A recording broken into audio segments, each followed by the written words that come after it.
ഇന്ന് നമ്മൾ ഒരു ഉപ്പുമാവാണ് ഉണ്ടാക്കാൻ പോണേ. അതൊരു വെറൈറ്റി സാധനമാണ്. റവയല്ല, നമ്മുടെ ബ്രെഡ്.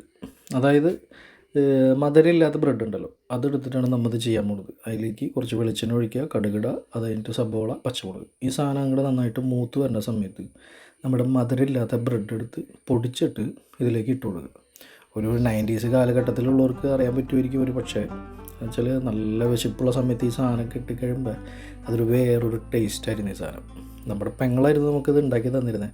അപ്പോൾ ഈ സാധനം ഇങ്ങനെ മൂത്ത് വരണ സമയത്ത് എന്ത് ചെയ്യുക, ഇതിലേക്ക് വേണമെങ്കിൽ ഒരു പപ്പടം യൂസ് ചെയ്യാം. അതല്ലാന്നുണ്ടെങ്കിൽ നമ്മുടെ മീൻ വറുത്തതോ അച്ചാറോ എന്ത് കിട്ടിയാലും ഇതിലേക്ക് അടിപൊളിയാണ്. നിങ്ങളൊന്ന് ട്രൈ ചെയ്ത് നോക്കിട്ടാ. വൈകുന്നേരത്ത് നമ്മുടെ കുട്ടികൾ വരുന്ന സമയത്ത് ഈ സാധനങ്ങൾ വെച്ച് കൊടുത്തു കഴിഞ്ഞാൽ പെടപ്പെട്ടേന്ന് കഴിച്ചോളൂ. ഈ സാധനം നമുക്ക് സിമ്പിളായിട്ട് ഉണ്ടാക്കാൻ പറ്റുന്ന ഐറ്റമാണ്. ഒന്ന് ട്രൈ ചെയ്ത് നോക്കുക എല്ലാവരും.